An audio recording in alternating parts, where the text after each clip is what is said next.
Morning friends, I am ख्याति Patel from अश्वमेघ विद्यालय। आज के इस वीडियो लेक्चर के अंदर हम लोग चैप्टर नंबर 15 देखने वाले हैं। चैप्टर नंबर 15 है आपका एरेज। ठीक है, चैप्टर नंबर 15 है आपका arrays. In C programming language, up till now we have already used the basic data type like int, float, char, double, etc. This type of variable, this data type can store only one value at a time. But if we want to store more than one value, then we cannot store in normal variable. So to store more than one value, we need arrays, and to handle such kind of situation, C language supports a special type of data type called arrays. In this chapter, we will learn how to use different types of array available in your C language. So first of all, first topic given in your textbook is need of arrays. Arrays की हमको ज़रूरत क्यों है? तो जैसे मैंने अभी बताया वैसे हम लोग वेरिएबल के अंदर सिर्फ सिंगल वैल्यू का स्टोरेज कर सकते हैं। एक से ज़्यादा वैल्यू को अगर आपको स्टोर करना है तो वो वेरिएबल के अंदर पॉसिबल नहीं है। इसीलिए एक से ज़्यादा वैल्यू का अगर आपको स्टोरेज करना है तो उसके लिए आपको एरेज का कंसेप्ट यूज़ करना पड़ेगा। Okay, so to maintain in more than one data at a time we will use arrays. Okay, now here in the book some important points given related to an array. These are the important points regarding your array. You have to remember these points. It is a collection of elements having the same data type. ठीक है, it is a collection of elements having the same data type. What it means, if we declare, if we create integer type of array, then we can store only integer value. We cannot store or string, character, etc. in integer type of value. Second point, it is a fixed size sequential collection of element. An array element occupies contiguous memory location. ये जो array के element है वो memory के अंदर ऐसे continuous store होते हैं and the element of an array is accessed by an index number and each element is accessed by an index number. जैसे आपको बुक के अंदर कोई बहुत सारे चैप्टर्स दिए गए हों, जैसे कि आपके टेक्स्ट बुक के अंदर 20 चैप्टर है और आपको आपको वो 20 में से आपको चैप्टर नंबर 16 ओपन करना है, तो आप लोग डायरेक्टली क्या करते हो, इंडेक्स पे जाते हो और उसका पेज नंबर देख लेते हो और वहाँ से उस चैप्टर को ओपन कर लेते हो। सेम चीज़ यहाँ पे एरे के अंदर होती है। अगर आपको एरे के कोई भी पर्टिकुलर एलिमेंट को एक्सेस करना हो तो उस एलिमेंट को एक्सेस करने के लिए आप लोग उसका इंडेक्स यूज़ कर सकते हो। So we can say that the element of an array is accessed by an index number and the index number contains within the square brackets and this square bracket is known as subscript. Index number जो है वो index number square bracket के अंदर लिखा जाता है and this square bracket के अंदर लिखा जाने वाला इंडेक्स नंबर सबस्क्रिप्ट के नाम से जाना जाता है। A subscript number must be an integer और एन इंटीजर एक्सप्रेशन। ये सबस्क्रिप्ट क्या होना चाहिए, इंटीजर ही होना चाहिए। And very most important point, the subscript number start with 0. So we can say that array index starts with 0। हम लोग बुक के अंदर इंडेक्स देखते हैं तो इंडेक्स 1 से स्टार्ट होता है, लेकिन हमारे एरे का इंडेक्स कहाँ से स्टार्ट होगा, 0 से। ठीक है, array index starts with 0। Okay, तो इतने आपके दिमाग में एरेज के रिगार्डिंग इम्पोर्टेंट पॉइंट है, तो ये पॉइंट को आपको ध्यान में रखना है। Now we will see the first topic, types of arrays. C programming के अंदर आपको 2 टाइप्स के एरे मिलते हैं। There are 2 types of array available in your C programming.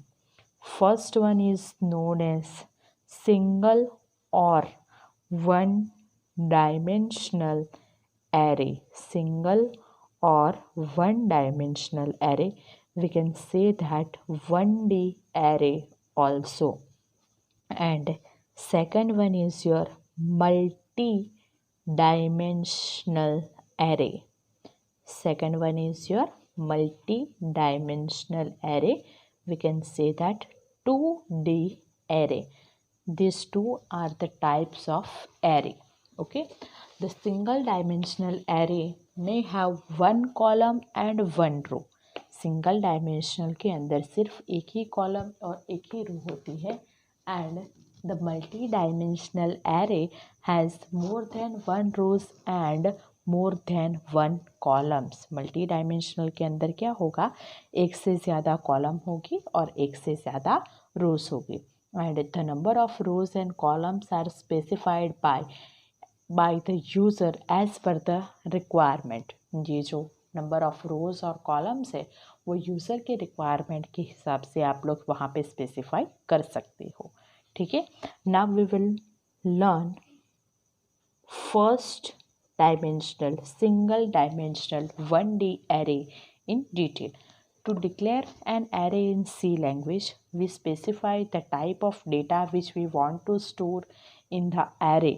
And to declare 1D array, the syntax is, first of all you have to declare its data type. Then after you have to write your array name, and this square bracket is compulsory. After the array name we will use square bracket. This square bracket is used before array name also, but this topic is not covered in your syllabus. This array topic is also comes in 12th standard. Here it is mentioned that this square bracket is used before array name also, but in your textbook it is given after array name, so we will use after array name. The syntax is data type, array name, and here we will specify the size. Now we will learn in detail. First of all, data type, it specifies that the type of the element that an array stores. इसके अंदर आप लोग ये specify करोगे कि आपके array के अंदर कौन से टाइप के एलिमेंट स्टोर होंगे, जैसे कि इंटीजर स्टोर होंगे, कैरेक्टर स्टोर होंगे, ऐसे. If we want to store the character in an array, then we will write the data type as char. Okay, and if we want to store integer, then we will use the data type as int. Second one is your array name. This name is given by the programmer, or we can say that this name is given by the users also. So here we will use any name which user want, and that name is used as an array name.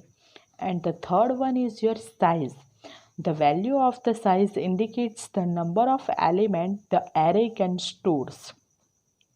इस array के अंदर maximum कितने element store होंगे, वो store होने वाले element ये size से स्पेसिफाई होते हैं. And the size must be an integer और ग्रेटर देन 0. साइज क्या होनी चाहिए, इंटीजर होनी चाहिए और 0 से ज़्यादा होनी चाहिए. ओके, तो यहाँ पे इसके रिगार्डिंग मैं एक एग्ज़ाम्पल बता रही हूँ. तो यहाँ पे मैं अगर suppose int integer data type का इंटीजर का एरे बना रही हूँ, तो मैं यहाँ पे डेटा टाइप की जगह पे int लिख रही हूँ. यहाँ पे मेरा एरे का नेम है, सपोज़ मैं यहाँ पे मेरे एरे का नेम यूज़ कर रही हूँ मार्क्स, और यहाँ पे सपोज़ समझ लो मैं उसकी साइज़ दे रही हूँ 10. तो इस स्टेटमेंट का मतलब ये हुआ, मेरा ये मैक्स एरे 10 मार्क्स स्कोर कर सकता है. हाँ, 10 से लेस मार्क्स स्टोर करवाना चाहो आप लोग तो करवा सकते हो, लेकिन अगर 10 से ज़्यादा मार्क्स स्टोर करवाना चाहो तो आप लोग वहाँ पे नहीं करवा सकते. ठीक है, तो ये वन डायमेंशनल एरे को डिक्लेयर करने की सिंटैक्स और एग्जाम्पल है.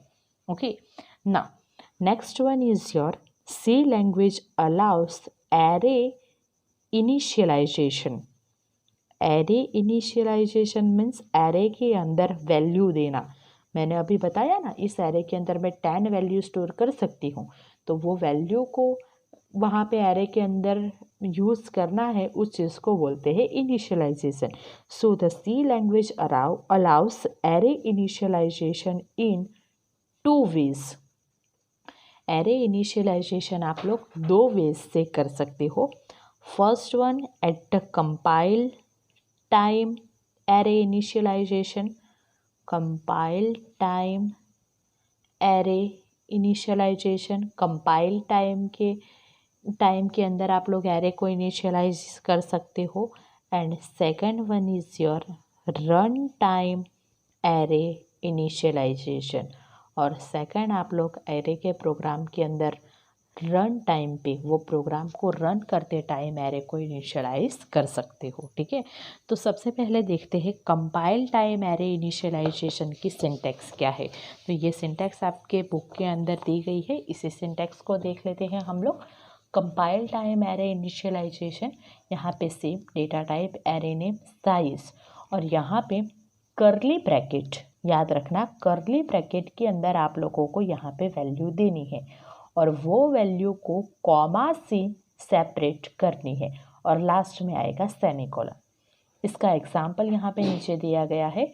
ये वैल्यू दी गई है और वैल्यू को कर्ली ब्रैकेट के अंदर कवर करके लिखा है और हर एक वैल्यू को यहाँ पे ऐसे कॉमा से सेपरेट किया है और लास्ट में आपका सेमीकोलन आया है. ठीक है, तो ये हो गया आपका compile time array initialisation.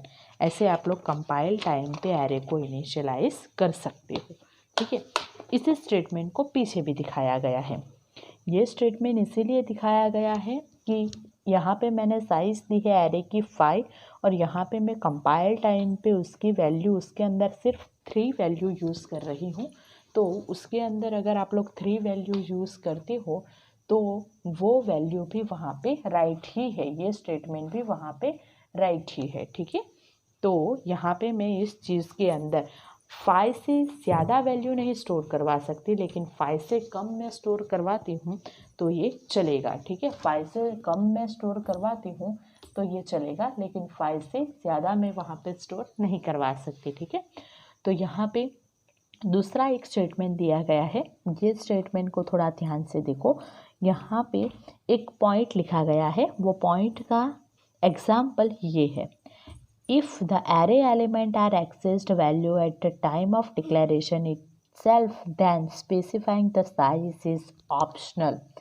If we give the value, then we will not specify the size. ये ऑप्शनल है. अगर आप लोग डायरेक्टली एरे के अंदर वैल्यू देते हो तो उस एरे की साइज़ स्पेसिफाई करना कंपलसरी नहीं है. उस एरे की साइज़ कैसी रहेगी? ऑप्शनल रहेगी. ठीक है, तो ये चीज़ आपको ध्यान में रखनी है. तो यहाँ पे मैंने डायरेक्टली वैल्यू दे दी तो इसीलिए मैं यहाँ पे उसकी कोई साइज़ नहीं दे रही. ठीक है, नेक्स्ट वन है रन टाइम एरे इनिशियलाइजेशन. मतलब जब आपका प्रोग्राम रन होगा तब भी आप लोग उसके अंदर वैल्यू दे सकते हो और उसका कोई एक्सप्लेनेशन नहीं है. उसका सिर्फ एक प्रोग्राम दिखाया गया है और वो प्रोग्राम को जैसे आप लोग रन करोगे वैसे रन करते टाइम उसके अंदर आप लोग वैल्यू दे सकते हो. ठीक है, नेक्स्ट टॉपिक दिखाया गया है आपको string as a character array. जैसे अभी मैंने ये INT का इंटीजर का एरे बताया, वैसे यहाँ पे आप लोग स्ट्रिंग का भी एरे ले सकते हो. ठीक है, वैसे आप लोग वहाँ पे स्ट्रिंग का भी एरे ले सकते हो. ओके, तो यहाँ पे स्ट्रिंग के एरे के लिए उसकी डेटा टाइप आएगी कैर. वहाँ पे स्ट्रिंग का कोई भी नेम आएगा और उसकी साइज़ आएगी. ये उसका एग्जाम्पल है. कैर स्टूडेंट नेम 20. मतलब यहाँ पे मैं स्टूडेंट का नेम 20 लेटर तक लिख सकती हूँ. 20 से कम होगा तो चलेगा, 20 से ज़्यादा होगा तो नहीं चलेगा. यहाँ पे उसका एक एग्जाम्पल दिया गया है. अगर इसके अंदर मैं 6 लेटर लिख रही हूँ और वो लेटर एक से ज़्यादा है, then we will use double quotes. Means ये स्ट्रिंग कहलाती है. एक से ज़्यादा कैरेक्टर है, it means it is a string. तो यहाँ पे अगर आपकी स्ट्रिंग होती है then you have to use compulsory 2 quotation mark. और यहाँ पे ये स्ट्रिंग नहीं है, सिर्फ सिंगल कैरेक्टर है, then we will use this single quotes only. अगर वहाँ पे सिंगल कैरेक्टर है तो हम लोग क्या लिखेंगे? वहाँ पे सिर्फ सिंगल कोट्स का यूज़ करेंगे. और एक से ज़्यादा कैरेक्टर हैं तो हम लोग वहाँ पे डबल कोट्स का यूज़ करेंगे. ठीक है, तो ऐसे में कैरेक्टर का एरे भी ले सकती हूँ. ओके, अब देखते हैं हम लोग. ये हो गया टोटल डिस्क्रिप्शन 1 डायमेंशनल के बारे में. अब हम लोग देखेंगे 2 dimensional array. We can say that multi dimensional array also. Now The single dimensional array keeps track of information in linear order because it works in only one dimensional, and the data associated with that one dimensional array are accessed using index number. Now, in multi-dimensional array, C language allows to create this array in the form of rows and column. So multi-dimensional array have more than one rows and more than one columns. Multi dimensional के अंदर rows और columns दोनों आएंगे. So we can create 2-dimensional array in C language also, and the simplest form of multi-dimensional array is your 2-dimensional array. And 2-dimensional array have the row index as well as column index. ये 2-dimensional के अंदर रो का भी index different रहेगा और column का index भी different रहेगा. ठीक है. और यहाँ पे इसको डिक्लेयर करने की सिंटैक्स और एग्जाम्पल देखते हैं. तो जैसे हम लोग 1-dimensional को डिक्लेयर करते हैं, उसकी same syntax, data type, then after we will use array name. और सिंगल डायमेंशनल के अंदर हम लोग एक ही ब्रैकेट यूज़ करते हैं. यहाँ पे हम लोग 2 ब्रैकेट यूज़ करेंगे. ठीक है. यहाँ पे हम लोग 2 ब्रैकेट यूज़ करेंगे. First bracket is use to specify the row size and second bracket is used to specify the column size. It is an important point. First bracket specifies the row size and second bracket specifies the column size. If we will see the example, then we can write that int array name is marks, my row is 3 and column is 4. ठीक है. तो ये multi dimensional array 3 रो के अंदर, मतलब मेरी ये first row हुई, ये सेकंड रो हुई और ये थर्ड रो हुई, और 4 कॉलम मतलब ऐसे ये 4 कॉलम. ठीक है. तो ये मेरा रो का इंडेक्स डिफरेंट चलेगा और कॉलम का इंडेक्स डिफरेंट चलेगा. तो ऐसे यहाँ पे ये 2-dimensional एरे वर्क करेगा. यहाँ पे ये रहा कॉलम का इंडेक्स और ये रहा आपके रो का इंडेक्स. ठीक है. तो यहाँ पे ऐसे ये 2-dimensional एरे के अंदर 2 ब्रैकेट यूज़ होते हैं. पहला जो ब्रैकेट है वो रो साइज स्पेसिफाई करता है और सेकंड जो ब्रैकेट है वो कॉलम की साइज स्पेसिफाई करता है. ठीक है. यही चीज़ आपको ये 2-dimensional के अंदर याद रखनी है. ओके. ना इसके रिगार्डिंग नेक्स्ट टॉपिक दिया गया है इनिशियलाइजिंग द 2-dimensional एरे. अब यहाँ पे भी जैसे हम लोगों ने ये एरे इनिशियलाइजेशन देखा था 1-dimensional में 2 वे से होता है, वैसे ही यहाँ पे भी 2-dimensional एरे के अंदर भी एरे इनिशियलाइजेशन 2 वे से होता है. Compile time array initialization and run time array initialization. तो यहाँ पे हम लोग बुक के अंदर देख लेते हैं. कंपाइल टाइम एरे इनिशियलाइजेशन होगा तो यहाँ पे दो यहाँ पे रो और ब्रैकेट आएगा, रो और कॉलम का ब्रैकेट आएगा. तो यहाँ पे ये 2 कर्ली ब्रैकेट यूज़ होंगे. ठीक है. और कर्ली ब्रैकेट के अंदर ऐसे वैल्यू ऐसे आप लोग कॉमा से सेपरेट करके लिख सकते हो. तो ये हो गया मेरा कंपाइल टाइम एरे इनिशियलाइजेशन. और रन टाइम एरे इनिशियलाइजेशन देखते हैं. तो रन टाइम एरे इनिशियलाइजेशन ये एक प्रोग्राम टाइप किया हुआ है और ये प्रोग्राम को जैसे मैं रन करूँगी उसी टाइम में उस एरे को वैल्यू दे दूँगी. तो वो हो गया आपका रन टाइम एरे इनिशियलाइजेशन. ठीक है. तो यहाँ पे आपका चैप्टर कंप्लीट होता है.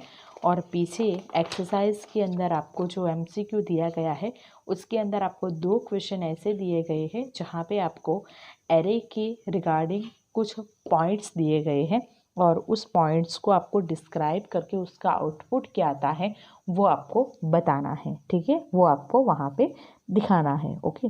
तो यहाँ पे मैं उसके रिगार्डिंग एक छोटी सी हिंट दे रही हूँ. तो यहाँ पे सपोज़ मैंने एक एरे लिया है इंटीजर मार्क्स और उस एरे के अंदर मैंने वैल्यू डाली है 3, 1, 2 एंड 3. और ये जो वैल्यू है वो मेमोरी के अंदर कैसे स्टोर होगी, तो एरे का इंडेक्स 0 से स्टार्ट होता है, तो ये पहली वैल्यू 0 इंडेक्स पे स्टोर होगी। ये जो सेकंड वैल्यू है 2, ये 1 इंडेक्स पे स्टोर होगी। और जो थर्ड वैल्यू है 3, वो ये 2 इंडेक्स पे जाके स्टोर होगी। ठीक है, तो यहाँ पे जैसे आप लोग एरे के अंदर वैल्यू डालते हो तो वो वैल्यू ये एरे के इंडेक्स के अंदर ऐसे जाके कंटीजियस मेमोरी के अंदर जाके स्टोर होती है। लेकिन यहाँ पे एक ही चीज़ आपको ध्यान में रखनी है कि एरे का जो इंडेक्स है वो इंडेक्स 0 से स्टार्ट होता है। ठीक है, एरे का इंडेक्स कहाँ से स्टार्ट होगा, एरे का इंडेक्स 0 से स्टार्ट होगा। तो इतना आपको इस चैप्टर के अंदर समझना है। ओके, तो यहाँ पे आपका चैप्टर नंबर 15 कंप्लीट होता है। नेक्स्ट सेशन के अंदर हम लोग हमारे सिलेबस का लास्ट चैप्टर फंक्शंस जो है उसके बारे में डिस्कशन करेंगे। Okay, thank you.